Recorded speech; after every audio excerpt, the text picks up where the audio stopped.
John 11. Now a certain man was ill, Lazarus of Bethany, the village of Mary and her sister Martha. It was Mary who anointed the Lord with ointment and wiped his feet with her hair, whose brother Lazarus was ill. So the sisters sent to him, saying, Lord, he whom you love is ill.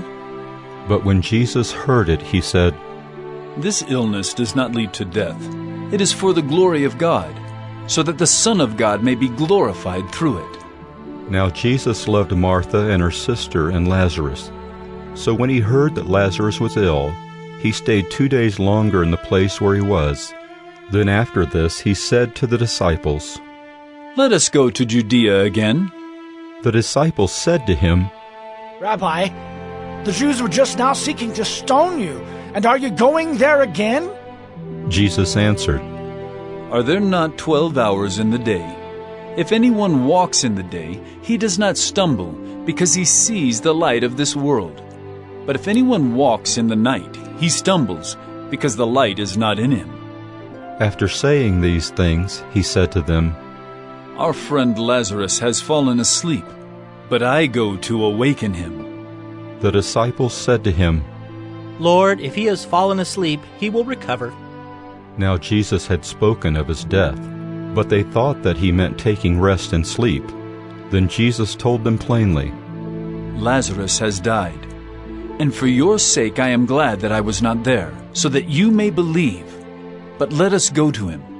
So Thomas, called the twin, said to his fellow disciples, Let us also go, that we may die with him.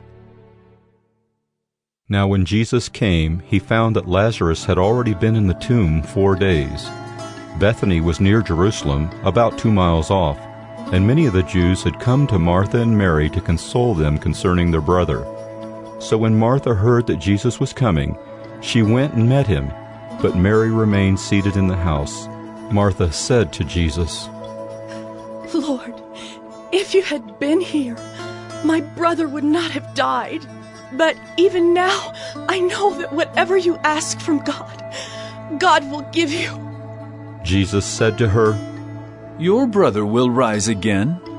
Martha said to him, I know that he will rise again in the resurrection on the last day. Jesus said to her, I am the resurrection and the life. Whoever believes in me, though he die, yet shall he live. And everyone who lives and believes in me shall never die. Do you believe this? She said to him, Yes, Lord, I believe that you are the Christ, the Son of God, who is coming into the world. When she had said this, she went and called her sister Mary, saying in private, The teacher is here and is calling for you. And when she heard it, she rose quickly and went to him. Now Jesus had not yet come into the village, but was still in the place where Martha had met him. When the Jews who were with her in the house, consoling her, saw Mary rise quickly and go out, they followed her, supposing that she was going to the tomb to weep there. Now when Mary came to where Jesus was and saw him, she fell at his feet, saying to him, Lord, if you had been here, my brother would not have died. When Jesus saw her weeping, and the Jews who had come with her also weeping, he was deeply moved in his spirit and greatly troubled. And he said, Where have you laid him? They said to him, Lord, come and see. Jesus wept. So the Jews said, See how he loved him.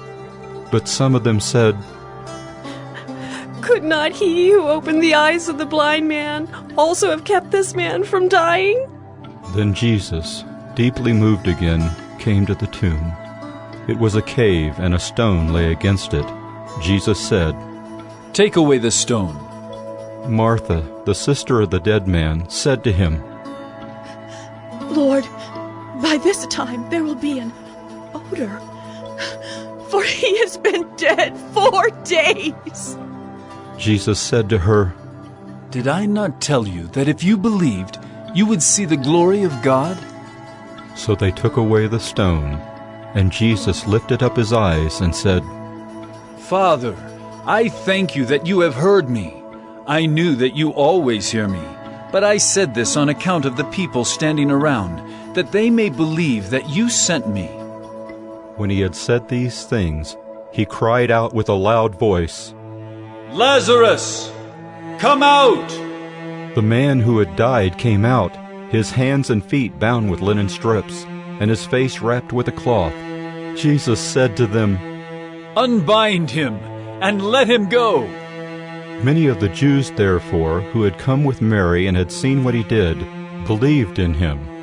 But some of them went to the Pharisees and told them what Jesus had done. So the chief priest and the Pharisees gathered the council and said, What are we to do? For this man performs many signs. If we let him go on like this, everyone will believe in him, and the Romans will come and take away both our place and our nation. But one of them, Caiaphas, who was high priest that year, said to them, You know nothing at all, nor do you understand that it is better for you that one man should die for the people, not that the whole nation should perish. He did not say this of his own accord, but being high priest that year, he prophesied that Jesus would die for the nation, and not for the nation only, but also to gather into one the children of God who are scattered abroad. So from that day on they made plans to put him to death. Jesus therefore no longer walked openly among the Jews, but went from there to the region near the wilderness, to a town called Ephraim, and there he stayed with the disciples. Now the Passover of the Jews was at hand, and many went up from the country to Jerusalem before the Passover to purify themselves. They were looking for Jesus and saying to one another as they stood in the temple, What do you think? That he will not come to the feast at all? Now the chief priests and the Pharisees had given orders that if anyone knew where he was, he should let them know so that they might arrest him.